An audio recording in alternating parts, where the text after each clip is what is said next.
Panafricanismo. Un punto indispensable en este tema es el enfoque con objetividad e imparcialidad que permite entender cómo ha reaccionado ante la vida una gran masa de personas de una raza, la negra, que vivieron una etapa trascendental, ya que fueron arrancados de sus territorios natales, dejando de lado el disfrute y gozo de una determinada condición social para convertirse en esclavos de personas de otra raza, la blanca, por el cual fueron insertados en una sociedad diseñada con los intereses que se les imponía. Además, es necesario valorar el importante desarrollo que tuvieron sus descendientes, pues vivían inmersos en sociedades que eran predominadas por el racismo, como expansión de superioridad y prepotencia de una raza frente a antecedentes históricos. En cuanto a la etimología del término panafricanismo, tenemos que proviene del idioma griego y significa todo o su totalidad, y africanismo o volición, acto de voluntad que comprende deliberación, decisión y ejecución africana. El origen de este término está dentro de las deliberaciones de corrientes filosóficas, políticas y históricas del siglo XX, referente al destino de los pueblos y las necesidades de la unidad de grandes conjuntos culturales nacionales naturales como punto de partida de la expansión imperialista occidental. Por tanto, mayoritariamente se acepta como definición de panafricanismo al movimiento o corriente política, filosófica, cultural y social que incentiva el hermanamiento africano, el derecho de las personas africanas a la unidad de África bajo un Estado único y soberano, que pertenezca a todos los africanos que habitan en el continente africano, así como las diásporas africanas emanadas de un desplazamiento migratorio por varios motivos. La teoría del panafricanismo como movimiento ha sido elaborado casi en su totalidad a mediados del siglo XIX por descendientes negros esclavos procedentes fundamentalmente de África subsahariana, asentado en los Estados Unidos de Norteamérica y todo el Caribe, así como por negros que nacieron en África a partir del siglo XX. Factores para su surgimiento y tendencias. El panafricanismo no se hubiera manifestado como movimiento sin la confluencia de estos tres factores principales. El que le da razón de ser es el esclavismo occidental y la explotación de las personas de raza negra, tanto en América Latina como en África, seguida de la carrera colonialista de las potencias europeas en el continente africano. La presencia en los Estados Unidos y Gran Bretaña de negros esclavos potencialmente libres, emigrados y estudiantes procedentes de África y las Anillas, área geográfica con una historia y prolongada tradición de movimientos de emancipación y autoliberación de esclavos. La actividad y surgimiento de intelectuales descendientes de los esclavos africanos. Existen antecedentes que este movimiento, con diversas vertientes, se manifiesta desde principios del siglo XIX, cuando en 1869 en la isla caribeña Trinidad, entonces colonia británica, John Thomas escribió un tratado que rebatía los argumentos que existían en el mundo anglosajón, que aseguraban que las personas negras no podían autogobernarse. Las inquietudes de Thomas sobre el tema fueron acogidas por varias personas de la raza negra, de diferentes sectores y regiones, entre los que se encontraba el abogado y escritor conservador trinitario Henry Sylvestre Williams, residente en Gran Bretaña, especialista en la defensa de las causas sobre el abuso de autoridad, lo cual coincidía con la condición de los africanos y los abusos que con ellos cometían los colonos blancos.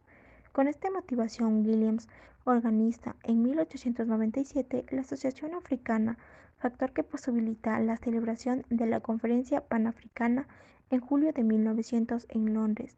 Como resultado de esta importante reunión, se fundan numerosas sedes de asociación africana llamada desde entonces Asociación Panafricana. El Dr. William Burton Du Bois, afroamericano profesor de Historia y Economía, fue un activista involucrado en la política que había publicado sus tesis doctorales sobre la erradicación del tráfico de esclavos. Además redactó el periódico First Charles. Esta conferencia de 1900 participó 30 representantes de africanos y descendientes de África del Sur y suroeste de África, Liberia, Estados Unidos y el Caribe. Los objetos de esta conferencia eran asegurar los derechos civiles y políticos para los africanos y sus descendientes alrededor del mundo, motivar a las personas africanas donde estén a llevar a cabo proyectos educativos, industriales y comerciales, mejorar la condición de la y los oprimidos negros en África, América, el Imperio Británico y otras partes del mundo. Objetivo. El principal objetivo del panafricanismo es el empoderar a la comunidad negra, conseguir que todas las personas africanas y afrodescendientes tengan una mayor representación en la vida pública. Además, promueve el hermanamiento africano mediante la unión continental en una sola nación, con una sola moneda y un ejército común. Misión. El panafricanismo desde sus orígenes a finales del siglo XIX fue un movimiento elaborado por intelectuales afroamericanos en Estados Unidos y el Caribe, con el objetivo de luchar contra la discriminación racial y promover el orgullo por la cultura de origen africano.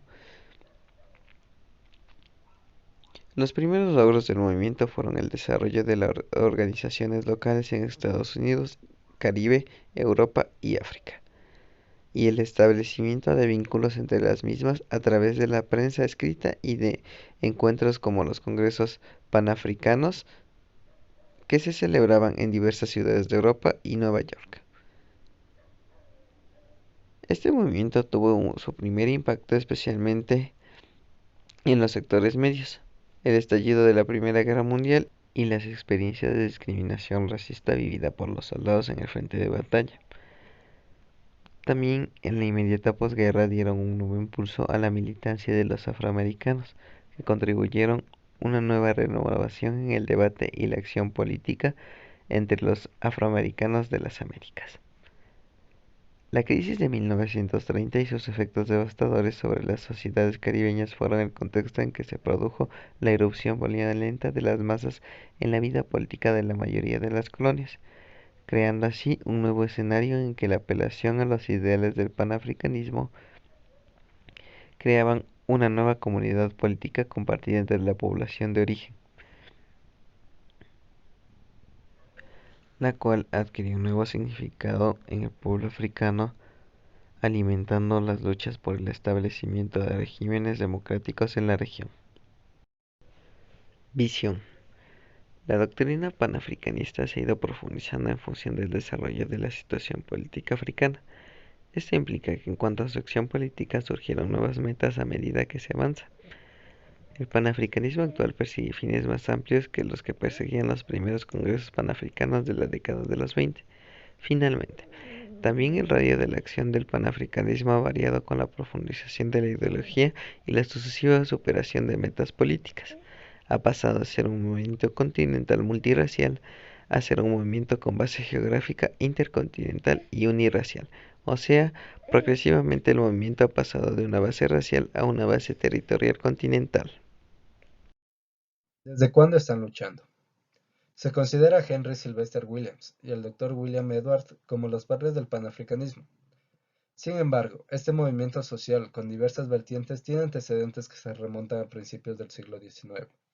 El panafricanismo ha influido en África hasta el punto de cambiar fundamentalmente su panorama político, siendo decisivo para las independencias de las colonias europeas en este continente. Aun así, no ha conseguido dos de sus principales metas: la unidad política y espiritual de África bajo el manto de un único Estado y la capacidad de generar condiciones de prosperidad para todos los africanos. Desde el punto de vista ideológico, el panafricanismo surge a partir del cimarronaje, esclavos que se levantan contra su amo. ¿Por qué están luchando? En la primera conferencia de 1900 participaron 30 representantes africanos y descendientes de africanos del sur y suroeste de África, Liberia, Estados Unidos y el Caribe. Los objetivos de esta conferencia eran asegurar los derechos civiles y políticos para los africanos y sus descendientes alrededor del mundo, motivar a las personas africanas donde estén a llevar a cabo proyectos educativos, industriales y comerciales, mejorar la condición de los oprimidos, negros en África, América, el Imperio Británico y otras partes del mundo. La lucha por el reconocimiento de los legítimos derechos de los pueblos negros de África y de la diáspora desde el final de las dos guerras mundiales se aceleran los esfuerzos para la independencia africana. Por lo tanto, excepto en Etiopía y Liberia en los años 60, la mayoría de los países africanos al sur del Sahara consiguieron la independencia, Angola y Mozambique en 1975, además de eliminar el vínculo amo-esclavo, no solo a favor de los negros, sino en general en el mundo. Además, tratan de luchar contra las condiciones coloniales que permiten el racismo, como del perfilamiento racial en la calle, en medios de comunicación, entre otros. El panafricanismo que ha conseguido. Mayormente, la definición del panafricanismo es al movimiento corriente política, filosófica, cultural y social que incentiva el hermanamiento africano, el derecho de las personas africanas y la unidad de África bajo Estado único y soberano. Además de eso, la teoría panafricanismo como movimiento ha sido elaborada en casi su totalidad a mediados del siglo XIX por descendientes de negros esclavos procedentes fundamentalmente de África subsahariana, asentadas en los Estados Unidos de América y todo el Caribe. En la conferencia de 1900 participaron 30 representantes africanos y descendientes de africanos del sur y suroeste de África, Estados Unidos y el Caribe. Los objetivos de esta conferencia eran asegurar los derechos civiles y políticos para los africanos y sus descendientes alrededor del mundo. Como siguiente tenemos motivar a las personas africanas donde estén a llevar a cabo proyectos educativos, industriales y comerciales. Pero otra más importante es la de mejorar la condición de oprimidos negros en África, América, el Imperio Británico y otras partes del mundo colonial, y después país independiente con estatus de república, que sirvió para reforzar la idea del regreso a África. El norte hace propaganda abolicionista contra los estados del sur, reivindicando los derechos de los esclavos y haciendo ver la inmoralidad de la posesión de personas. El sur no podía concebir una agricultura sin esclavos y se veía incapaz de seguir llevando a cabo el mismo sistema económico. Estas medidas beneficiaban sustanciosamente al norte, que tenía una economía más industrial, ya que no necesitaba esclavos para trabajar y veía satisfecha la necesidad de venta al suministrar sus productos al sur. El problema del americano negro trasciende hasta convertirse en una cuestión racial, social y política que aún hoy sigue sin resolverse. Los negros obtienen en 1868 los derechos civiles y en 1870 el derecho de voto. Fases de la descolonización. Primera fase, descolonización en Asia. India, Indochina e Indonesia. India, Partido Gandhi, hindúes y el Jinnah, musulmanes. Aquí existía la imposibilidad de unión y la creación de República India y Pakistán. En Indochina, Ho Chi Minh proclamó la independencia de Vietnam en 1945, en donde Francia no reconoce independencia, y su guerra fue en 1946 y 1954. En Indonesia, su descolonización fue en 1949, liderada por Sukarno. Segunda fase, descolonización en África, el Magreb, Libia, Marruecos y Túnez y Argelia. En Libia, la independencia de Italia fue en 1951 y en 1969 fue el golpe de estado de Gaddafi. En Marruecos y Túnez, Francia reconoce su independencia en 1956. En cuanto a Argelia, la independencia por referéndum tras guerra con Francia y también independencias apoyadas por panarabismo. Y la tercera fase es de África subsahariana. En 1955 y 1965 aparecen las colonias británicas, en donde está Kenia y Nigeria. También las colonias francesas, en donde aparece Guinea Mauritania y Madagascar. Colonias belgas, en donde está el Congo. Emancipación, en donde se aprecia la desestabilización en todos estos países. En 1975, la independencia entre colonias portuguesas, Angola y Mozambique. Y en 1961, independencia Sudáfrica y también el régimen hasta 1993.